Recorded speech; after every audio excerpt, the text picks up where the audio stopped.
আসসালামু আলাইকুম। সংবাদে আপনাদের সবাইকে স্বাগত জানাচ্ছি। আমি ফিরোজ তোহা। শুরুতেই আরবে কেবলস সংবাদ শিরোনাম জানিয়ে দেব এই মুহূর্তে হাতে পাওয়া সর্বশেষ গুরুত্বপূর্ণ আপডেট বাংলা সংবাদ। শুরুতেই থাকছে পুনর্বাসন না করে হরিজন সম্প্রদায়ের উচ্ছেদ চলবে না।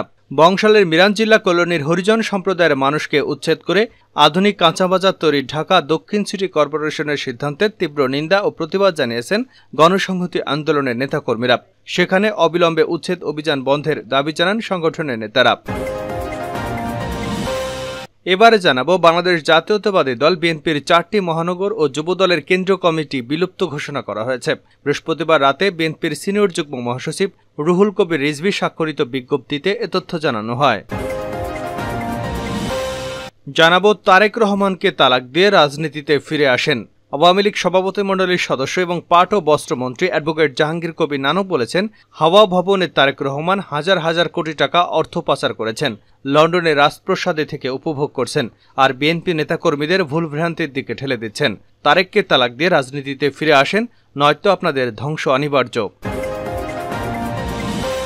এদিকে কালো টাকা সাদা করার সুযোগে দুর্নীতিবাজরা আরও উৎসাহিত হবে বলে অভিযোগ করেছেন ইসলামী আন্দোলন বাংলাদেশের সিনিয়র নায়েবে আমির মুফতি সৈয়দ মোহাম্মদ ফয়জুল করিম। জানিয়ে দেব দেশের 6 জেলার উপর দিয়ে সর্বোচ্চ 60 কিলোমিটার বেগে ঝড় হতে পারে বলে জানিয়েছে আবহাওয়া অফিস। সেই সঙ্গে বজ্রসহ বৃষ্টি হতে পারে বলেও ধারণা করা হচ্ছে। এবং সর্বশেষ জানাবো আন্তর্জাতিক সংবাদ। বিক্ষোভে উত্তাল আর্জেন্টিনা, আটক 10। প্রেসিডেন্ট হাভিয়ার মেইলরের প্রস্তাবিত অর্থনৈতিক সংস্কারের প্রতিবাদে বিক্ষোভে উত্তাল হয়ে উঠেছে আর্জেন্টিনা। স্থানীয় সময় বুধবার রাজধানীর বুয়েন্স আয়ার্সের রাজধানীতে বিক্ষোভ ছড়িয়ে পড়ে। এতক্ষণ শিরোনাম শুনছিলেন, এবার বিস্তারিত।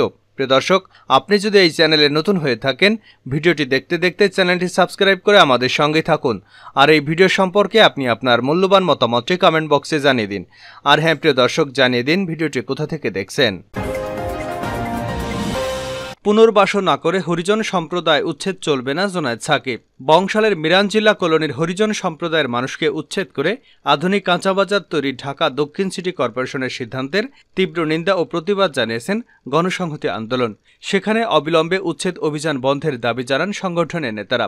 বৃহস্পতিবার দুপুরে গণসংহতি আন্দোলনের প্রধান সমন্বয়কারী জোনায়েদ সাকির নেতৃত্বে গণসংহতি আন্দোলনের প্রতিনিধি দল বংশালের মিরাঞ্জিল্লা কলোনিতে ঢাকা দক্ষিণ সিটি কর্পোরেশনের উচ্ছেদ অভিযানের শিকার হরিজন সম্প্রদায়ের মানুষকে সংহতি জানাতে যায়। সেখানে সংক্ষিপ্ত বক্তব্যে জোনায়েদ সাকিব বলেন, দক্ষিণ সিটি কর্পোরেশন প্রতিষ্ঠিত হওয়ার বহু আগে থেকেই, অর্থাৎ যখন পৌরসভা ছিল তখনও হরিজন সম্প্রদায়ের মানুষেরা ঢাকা শহরে পরিষ্কার পরিচ্ছন্নতার কাজে যুক্ত ছিল। যুগ যুগ ধরে তারা এ শহরকে পরিষ্কার রেখে নিজেদের পেশাগত দায়িত্ব পালন করে আসছেন। দক্ষিণ সিটি কর্পোরেশনের নিজস্ব জায়গায় বংশানুক্রমে হরিজন সম্প্রদায়ের লোকজন আছে। তিনি আরও বলেন, আজকে আধুনিক মার্কেট বিনির্মাণের নাম করে তাদের উচ্ছেদ করা হচ্ছে। আমরা অবিলম্বে এই সিদ্ধান্তের বাতিলের দাবি জানাই। পুনর্বাসনের ব্যবস্থা না করে একটি পরিবারকেও যেন উচ্ছেদ করা না হয়। মিরাঞ্জিল্লা কলোনিতে বসবাসরত নাগরিকদের সুবিধা বৃদ্ধির দাবি জানিয়ে জোনায়েদ সাকি আরও বলেন, ঢাকা শহরে নাগরিকদের জীবন সুন্দর করতে তারা প্রতিনিয়ত কাজ করে যাচ্ছেন। তারা অত্যন্ত অমানবিক পরিবেশে জীবনযাপন করছেন। নাগরিক হিসেবে তাদের ন্যূনতম যে অধিকার তা থেকেও তারা বঞ্চিত। আমরা ঢাকা দক্ষিণ সিটি কর্পোরেশনকে অবিলম্বে উচ্ছেদ অভিযান বন্ধ করে কিভাবে কলোনিতে নাগরিক সুযোগ সুবিধা বৃদ্ধি করা যায় সেদিকে নজর দেওয়ার আহ্বান জানাই। তিনি বলেন, তারা যদি সেদিকে নজর না দিয়ে গায়ের জোরে উচ্ছেদ অভিযান অব্যাহত রাখে, আমরা তাদের বিরুদ্ধে প্রতিরোধ গড়ে তুলব। বিএনপির 4 মহানগর ও যুবদলের কেন্দ্রীয় কমিটি বিলুপ্ত ঘোষণা। বাংলাদেশ জাতীয়তাবাদী দল বিএনপির 4টি মহানগর যুবদলের কেন্দ্রীয় কমিটি বিলুপ্ত করা হয়েছে। বৃহস্পতিবার রাতে বিএনপির সিনিয়র যুগ্ম মহাসচিব রুহুল কবির রিজভী স্বাক্ষরিত বিজ্ঞপ্তিতে এ তথ্য জানানো হয়েছে। এছাড়া ছাত্রদলের ঢাকা মহানগর উত্তর, দক্ষিণ ও পূর্ব পশ্চিম শাখার কমিটিও বিলুপ্ত ঘোষণা করা হয়েছে। ছাত্রদলের পৃথক বিজ্ঞপ্তিতে এ তথ্য জানানো হয়েছে। বিএনপির বিজ্ঞপ্তিতে বলা হয়েছে, বাংলাদেশ জাতীয়তাবাদী দল ঢাকা মহানগর উত্তর ও দক্ষিণের আহ্বায়ক কমিটি বিলুপ্ত করা হয়েছে। এছাড়া চট্টগ্রাম মহানগর ও বরিশাল মহানগর বিএনপির আহ্বায়ক কমিটিও বিলুপ্ত করা হয়েছে। পাশাপাশি সভাপতি সুলতান সালাউদ্দিন টুকু এবং সাধারণ সম্পাদক আব্দুল মুনায় মুন্নার নেতৃত্বাধীন জাতীয়তাবাদী যুবদলের কেন্দ্রীয় কমিটিও বিলুপ্ত করা হয়েছে।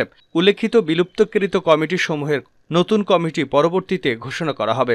এদিকে ছাত্রদলের দপ্তর সম্পাদক জাহাঙ্গীর আলম স্বাক্ষরিত এক বিজ্ঞপ্তিতে বলা হয়েছে, ছাত্রদলের কেন্দ্রীয় সংসদের সিদ্ধান্ত মোতাবেক ঢাকা মহানগর উত্তর, ঢাকা মহানগর দক্ষিণ, ঢাকা মহানগর পূর্ব ও ঢাকা মহানগর পশ্চিম শাখা ছাত্রদলের কমিটিও বিলুপ্ত ঘোষণা করা হলো।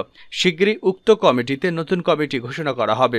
ছাত্রদলের সভাপতি রাকিবুল ইসলাম রাকিব এবং সাধারণ সম্পাদক নাসিরউদ্দিন নাসির কাল সন্ধ্যায় এ সিদ্ধান্তের অনুমোদন করেন। তারেক রহমানকে তালাক দিয়ে রাজনীতিতে ফিরে আসেন নানক। আওয়ামী লীগ সভাপতিমণ্ডলীর সদস্য এবং পাট ও বস্ত্রমন্ত্রী অ্যাডভোকেট জাহাঙ্গীর কবির নানক বলেছেন, হাওয়া ভবন তারেক রহমানের হাজার হাজার কোটি টাকা অর্থ পাচার করেছে, লন্ডনের রাজপ্রাসাদ থেকে উপভোগ করছেন, আর বিএনপি নেতাকর্মীদের ভুলভ্রান্তির দিকে ঠেলে দিচ্ছেন। তারেককে তালাক দিয়ে রাজনীতিতে ফিরে আসেন, নয়তো আপনাদের ধ্বংস অনিবার্য। বৃহস্পতিবার ঢাকা জেলা আওয়ামী লীগ কার্যালয়ে জেলা আওয়ামী লীগ আয়োজিত ইতিহাসের গতিধারায় বঙ্গবন্ধু থেকে শেখ হাসিনা শীর্ষক সংবাদচিত্র প্রদর্শন আলোচনা সভায় এসব কথা বলেন তিনি। জাহাঙ্গীর কবির নানক বলেন, যারা ক্ষমতাচ্যুত হয়ে দীর্ঘদিন ধরে দুর্নীতির সঙ্গে যুক্ত হয়েছেন তাদের বিরুদ্ধে ব্যবস্থা নিতে শেখ হাসিনা কোনো আপোষ করবেন না। দুর্নীতির বিরুদ্ধে ঐক্যবদ্ধ থেকে প্রতিরোধ গড়ে তুলতে হবে, দুর্নীতিকে না বলে এগিয়ে যেতে হবে। এ সরকার আমাদের প্রধান শত্রু। বিএনপির মহাসচিব মির্জা ফখরুল ইসলাম আলমগীরের এমন বক্তব্যের সমালোচনা করে নানক বলেন, ফখরুল সাহেবের ভেতরের কথা বের হয়ে গেছে। আওয়ামী লীগ সরকার বিএনপির প্রধান শত্রু, কারণ এ সরকার জনগণের সরকার, এ সরকার অসাম্প্রদায়িক বাংলাদেশের সরকার, এ সরকার দেশের উন্নয়নের সরকার, কারণ এ সরকার আপনাদের বন্ধু ৭১-এর মানবতা বিরোধী ও যুদ্ধ অপরাধীদের বিচার করেছে, বিচারের রায় কার্যকর করেছে।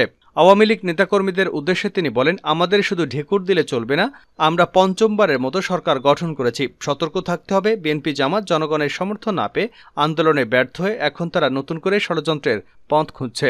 দলের ৭৫তম প্রতিষ্ঠা বার্ষিকী নিয়ে আওয়ামী লীগের নীতি নির্ধারণী ফোরামের এই নেতা বলেন, আওয়ামী লীগের প্রতিষ্ঠা বার্ষিকীর অনুষ্ঠান শুধু রাজনৈতিক নয়, মানুষের দোরগোড়ায় পৌঁছে দিতে হবে, জানান দিতে হবে আওয়ামী লীগ ৭৫ বছরের পূর্ণতা করেছে। সারা দেশের আনাচে কানাচে জেলা, উপজেলা, ইউনিয়ন, ওয়ার্ড পর্যায়ে আমাদের কর্মসূচি পৌঁছে দিতে হবে। এই আনন্দ ঘরে ঘরে পৌঁছে দিতে হবে। আওয়ামী লীগের সাংগঠনিক সম্পাদক মির্জা আজম বলেন, ষড়যন্ত্রকারীরা এখনও থেমে নেই। বঙ্গবন্ধু থেকে শেখ হাসিনা পর্যন্ত এই পরাজিত শক্তি দেশের বিরুদ্ধে ষড়যন্ত্র করে যাচ্ছে। তাদের মোকাবেলা করতে গেলে আওয়ামী লীগের নেতাকর্মীদের ঐক্যবদ্ধ থাকতে হবে। ৬ জেলায় দুপুরের মধ্যেই ঝড়ের আভাস। দেশের ৬ জেলার উপর দিয়ে সর্বোচ্চ ৬০ কিলোমিটার বেগে ঝড় হতে পারে বলে জানিয়েছে আবহাওয়া অফিস। সেই সঙ্গে বজ্রসহ বৃষ্টি হতে পারে বলেও ধারণা করা হচ্ছে। শুক্রবার দুপুর ১টা পর্যন্ত দেশের অভ্যন্তরীণ নদীবন্দরগুলোর জন্য দেওয়া এক পূর্বাভাসে এ তথ্য জানানো হয়েছে। পূর্বাভাসে বলা হয়েছে, রংপুর, দিনাজপুর, বগুড়া, টাঙ্গাইল, ময়মনসিংহ, সিলেট জেলার উপর দিয়ে পশ্চিম অথবা উত্তর পশ্চিম দিক থেকে ঘন্টায় ৪৫ থেকে ৬০ কিলোমিটার বেগে অস্থায়ীভাবে দমকা অথবা ঝোড়ো হাওয়া বয়ে যেতে পারে। এ সময় বৃষ্টি অথবা বজ্রসহ বৃষ্টি হতে পারে। তাই এসব এলাকার নদীবন্দরগুলোকে ১ নম্বর সতর্ক সংকেত দেখাতে বলা হয়েছে। বৃহস্পতিবার সন্ধ্যা ৬টা থেকে পরবর্তী ৩ দিনে আবহাওয়া পূর্বাভাসে বলা হয়েছে, ঈদুল আজহার আগ পর্যন্ত রাজধানী ঢাকা সহ দেশের বেশ কিছু অঞ্চলে বৃষ্টি অথবা বজ্রসহ বৃষ্টি হতে পারে। সেই সঙ্গে কোথাও কোথাও মাঝারি ধরনের ভারী থেকে অতি ভারী বর্ষণ হতে পারে। শেষ করছে আন্তর্জাতিক সংবাদ দিয়ে। বিক্ষোভে উত্তাল আর্জেন্টিনা, গ্রেপ্তার ১০। প্রেসিডেন্ট হাভিয়ার মিলেইর প্রস্তাবিত অর্থনৈতিক সংস্কারের প্রতিবাদে বিক্ষোভে উত্তাল হয়ে উঠেছে আর্জেন্টিনা। স্থানীয় সময় বুধবার রাজধানীর বুনেস আয়ারবাসের রাজপথে বিক্ষোভ ছড়িয়ে পড়ে। ফরাসি বার্তা সংস্থা এএফপি জানিয়েছে, নিরাপত্তা বাহিনীর সদস্য আর বিক্ষোভকারীদের মধ্যে সংঘর্ষ হয়েছে। বিক্ষোভ দমাতে কয়েকশো নিরাপত্তা কর্মী কাঁদানে গ্যাস এবং পেপার স্প্রে ছুড়েছেন। ব্যবহার করা হয়েছে জলকামান। আর্জেন্টিনার নিরাপত্তা বিষয়ক মন্ত্রণালয়ের মুখপাত্র এপিকে জানায়, অন্তত ১০ জনকে আটক করা হয়েছে। আহত হয়েছে ৯ জন পুলিশ সদস্য।